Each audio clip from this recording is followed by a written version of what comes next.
പ്രിയമുള്ളവരെ, ഞങ്ങളുടെ ബാല ആരംഭിക്കുന്നു. അതിനുമുമ്പ് ഒരു പ്രത്യേക അറിയിപ്പുണ്ട്. ഈ സ്റ്റേജിന് ഫ്രണ്ടിലായിരിക്കുന്ന കാണികൾ ഒരു 50 മീറ്റർ പുറയിലേക്ക് ഇറങ്ങിയിരുന്നത് ദയവായി ഞങ്ങളോട് സഹകരിക്കുക. ഇതെന്താണ് ഇങ്ങനെ പറയുന്നത്? സാധാരണ ട്രൂപ്പുകാർ സ്റ്റേജിനോട് അടുത്തിരിക്കണം എന്നല്ലേ പറയാറ്? അത് സാധാരണ ട്രൂപ്പ്, ഇത് അസാധാരണ ട്രൂപ്പാണ്. എടാ 50 മീറ്റർ അകലെ ഇരിക്കുകയാണെങ്കിലുണ്ടല്ലോ, അവിടെ അവന്മാർ എഴുന്നേക്കുമ്പോഴേ അവന്മാരുടെ മൈൻഡ് മനസ്സിലാക്കി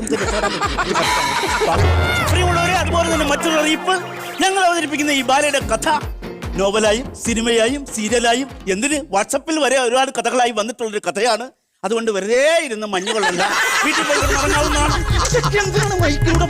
അനുമോദനത്തിന്റെ കാഠിന്യം കുറഞ്ഞിരിക്കും. പ്രിയമുള്ളവരെ, ബാല ആരംഭിക്കുന്നു. കഥാസാരം. കഥാസാരം എവിടെ? കഥാസാരം പ്രിയമുള്ളവരെ, ബാല ആരംഭിക്കുന്നു. കഥാസാരം. പ്രിയപ്പെട്ട ശാന്തേ, നാളെ 5 മണിക്ക് അയ്യോ വൈറ്റിലെ ജംഗ്ഷൻ വന്ന മെട്രോയിൽ കയറി ഇറങ്ങാൻ മെനക്കെട്ട വേട്ടാവളിയെ ആശാൻ അറിയില്ല.